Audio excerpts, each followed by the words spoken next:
అందరికీ నమస్కారం. Welcome to my channel.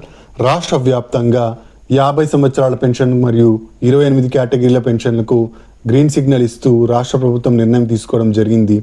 ఈ పెన్షన్లన్నిటికీ అప్లికేషన్లు స్వీకరణ చేపట్టాలని చెప్పేసి కూటమి ప్రభుత్వం నిర్ణయం అయితే తీసుకోవడం జరిగింది. 50 సంవత్సరాల పెన్షను మరియు 28 కేటగిరీల పెన్షన్లకు సంబంధించిన డాక్యుమెంట్స్ ఏమేమి కావాలి, అలాగే అర్హతలు ఏంటి, కొత్త విధి విధానాలు ఏమిటి, అలాగే స్పౌస్ పెన్షన్లకు సంబంధించిన తాజా అప్డేట్ ఏంటి, అలాగే ఈ పెన్షన్దారులు ఎవరైతే ఉన్నారో వాళ్ళకు దివ్యాంగ సోదరులకు వెరిఫికేషన్ జరిగింది, వాళ్ళకు సంబంధించిన అప్డేట్ ఏంటి, ఇలాంటి పూర్తి వివరాలను మనం ఈ వీడియోలో అయితే చూసేద్దామండి. మీరు ఇంతవరకు నా ఛానల్ని సబ్స్క్రైబ్ చేసుకున్నట్టయితే దయచేసి సబ్స్క్రైబ్ బటన్ పైన క్లిక్ చేసి గంట సింబల్ పైన ప్రెస్ చేసి ఆల్ పైన క్లిక్ చేయండి. దీనివల్ల నేను చేసే ప్రతి వీడియో యొక్క నోటిఫికేషన్ మీకు అందుతుంది. ఏపీ ప్రభుత్వ పథకాలకు సంబంధించిన ఏ సమాచారాన్ని మీరు మిస్ అవ్వకుండా ఉంటారు. లైక్ చేయండి, షేర్ చేయండి, వీడియోని ఎక్కడా స్కిప్ చేయకండి, చివరి వరకు చూడండి. దీనివల్ల ఇంపార్టెంట్ పాయింట్స్ మిస్ అవ్వకుండా ఉంటారు. ఇక ఆలస్యం చేయకుండా వీడియోలోకి అయితే వెళ్ళిపోదాం. రాష్ట్ర వ్యాప్తంగా 50 సంవత్సరాల పెన్షన్ ఇవ్వాలి అని చెప్పేసి కూటమి ప్రభుత్వం నిర్ణయం అయితే తీసుకోవడం జరిగింది. అయితే మేనిఫెస్టోలో బీసీలకు మాత్రమే 50 సంవత్సరాల పెన్షన్ ఇస్తాము అని అయితే ప్రకటించడం జరిగింది. కానీ ఇప్పుడు మనకు కూటమి ప్రభుత్వం ఎస్సీ, ఎస్టీ, బీసీ, మైనారిటీలకు కూడా ఈ 50 సంవత్సరాల పెన్షన్ ఇవ్వాలి అని చెప్పేసి నిర్ణయం అయితే తీసుకోవడం జరిగిందండి. ఈ 50 సంవత్సరాల పెన్షన్ ఇంట్లో ఇద్దరికి మాత్రం ఇవ్వడం జరగదు. ఇంట్లో ఇద్దరు 50 సంవత్సరాలు నిండిన వ్యక్తులు ఉన్నట్టయితే కేవలం ఒకరికి మాత్రమే ఈ 50 సంవత్సరాల పెన్షన్ ఇవ్వడం జరుగుతుంది. అయితే ఆధార్ కార్డు ఖచ్చితంగా కలిగి ఉండాలి. ఆధార్ కార్డులో ఆంధ్రప్రదేశ్ నివాసిగా ఉన్నట్టుగా ఆంధ్రప్రదేశ్ అడ్రస్ కలిగి ఉండాలి. అంతేకాకుండా తెల్ల రేషన్ కార్డు కూడా కలిగి ఉండాలి. స్మార్ట్ రేషన్ కార్డు ఏదైతే కూటమి ప్రభుత్వం ఇవ్వడం జరిగిందో ఆ స్మార్ట్ రేషన్ కార్డు కూడా కలిగి ఉండాలి. అప్పుడే మీకు ఈ 50 సంవత్సరాల పెన్షన్ అనేది రావడం జరుగుతుంది. ఈ 50 సంవత్సరాల పెన్షన్కు అప్లై చేసుకోవడానికి కోసం చాలామంది అయితే ఎదురు చూడడం జరుగుతోందండి. మన కూటమి ప్రభుత్వం మేనిఫెస్టోలో ప్రకటించడం జరిగింది. 50 సంవత్సరాలకి పెన్షన్ ఇస్తాము అని అయితే చెప్పడం జరిగింది. రాష్ట్రంలో దేశంలో ఏ చోట మనకి 50 సంవత్సరాల పెన్షన్ లేదు. ఇది కొత్త కాన్సెప్ట్తో వచ్చింది కూటమి ప్రభుత్వం. ఈ 50 సంవత్సరాల పెన్షన్ను ఇప్పుడు అమల్లోకి తీసుకురావడం కోసం నిర్ణయించడం జరిగిందనమాట. కూటమి ప్రభుత్వం అధికారంలోకి వచ్చి 3 సంవత్సరాలు అవుతున్న నేపథ్యంలో ఈ 50 సంవత్సరాల పెన్షన్కు గ్రీన్ సిగ్నల్ ఇవ్వాలి అని చెప్పి నిర్ణయం అయితే తీసుకోవడం జరిగింది. మనకు కూటమి ప్రభుత్వం అధికారంలోకి వచ్చిన తర్వాత పెన్షన్లకు అప్లికేషన్ల స్వీకరణ అయితే చేపట్టలేదండి. అయితే స్పౌస్ పెన్షన్లు మాత్రం ప్రతి నెల రిలీజ్ చేస్తూ వస్తోంది కూటమి ప్రభుత్వం. ఆల్రెడీ భర్తకు పెన్షన్ వస్తూ భర్త చనిపోయినట్టయితే భర్త యొక్క పెన్షన్ను భార్యకు ట్రాన్స్ఫర్ చేస్తూ వస్తోంది. ఈ విధంగా ప్రతి నెల స్పౌస్ పెన్షన్లకు సంబంధించిన అప్డేట్ అయితే ఇవ్వడం జరుగుతోంది. ఈ నెలకు కూడా స్పౌస్ పెన్షన్లు ఎవరికైనా అప్లై చేసుకోవాలనుకుంటే భర్త యొక్క డెత్ సర్టిఫికేట్తో, భర్త యొక్క ఆధార్ కార్డుతో, అలాగే భార్య యొక్క ఆధార్ కార్డు తీసుకెళ్ళినట్టయితే, రేషన్ కార్డు తీసుకెళ్ళినట్టయితే సచివాలయంలో స్పౌస్ పెన్షన్లకు అయితే అప్లై చేసుకోవచ్చండి. ఈ నెల 15వ తేదీ వరకు ఈ స్పౌస్ పెన్షన్లకు అప్లై చేసుకోవడానికి ప్రభుత్వం అవకాశం అయితే కల్పించింది. వచ్చే నెలనే మీకు ఈ డబ్బులు అయితే రావడం జరుగుతుంది, పెన్షన్ డబ్బులు. కాబట్టి స్పౌస్ పెన్షన్లకు ఎవరైనా అప్లై చేసుకోవాలనుకుంటే అప్లై చేసుకోండి. ఇక పెన్షన్లకు సంబంధించి ఈ నెల పెన్షన్లకు సంబంధించి ఆగస్టు నెల పెన్షన్లకు సంబంధించి 1వ తేదీ పెన్షన్ డిస్ట్రిబ్యూషన్ జరిగింది.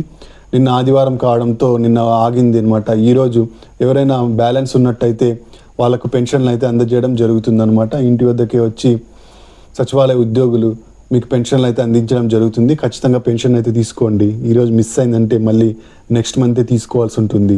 కాబట్టి పెన్షన్ కోసం ఎవరైతే ఎదురు చూస్తున్నారో ఈ నెల పెన్షన్ కోసం వాళ్ళు ఖచ్చితంగా పెన్షన్ని తీసుకోండి.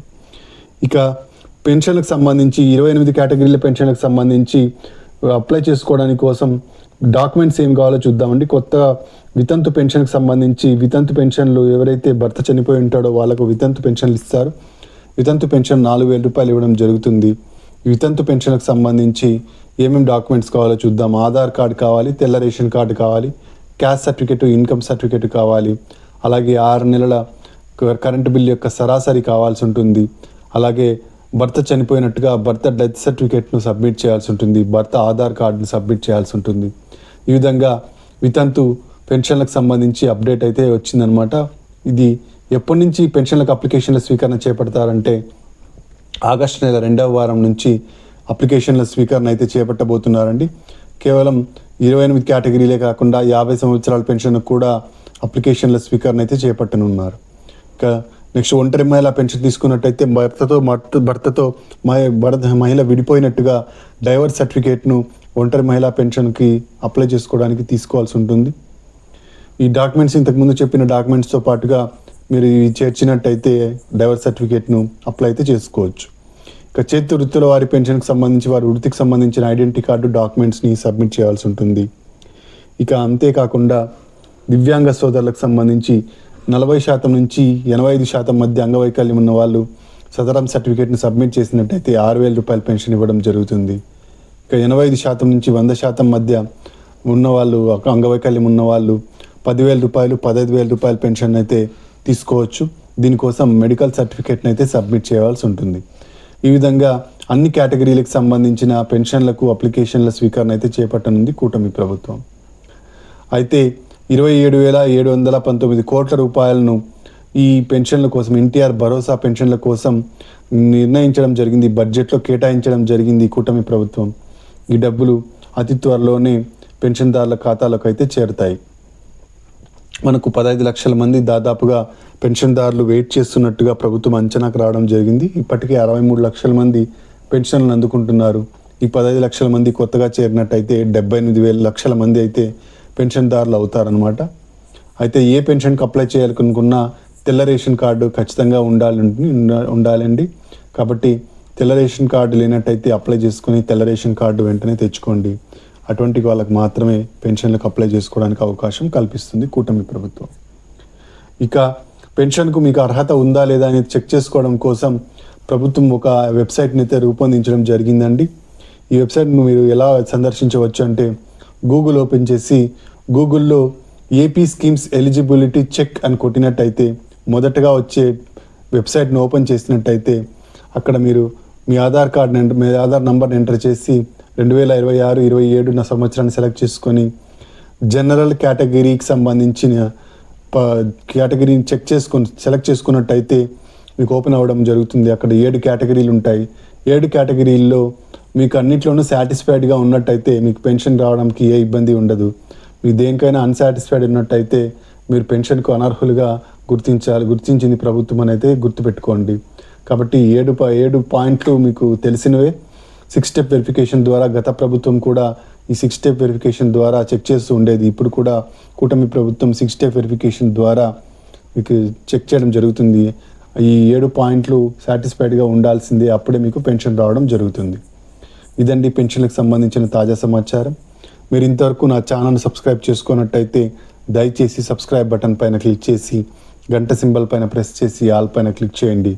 దీనివల్ల నేను చేసే ప్రతి వీడియోకు నోటిఫికేషన్ మీకు అందుతుంది. ఏపీ ప్రభుత్వ పథకాలకు సంబంధించిన ఏ సమాచారాన్ని మీరు మిస్ అవ్వకుండా ఉంటారు. లైక్ చేయండి, షేర్ చేయండి, కింద హైప్ బటన్ ఉంటుంది, హైప్ పాయింట్స్ ఇవ్వడం మర్చిపోకండి. Thank you for watching.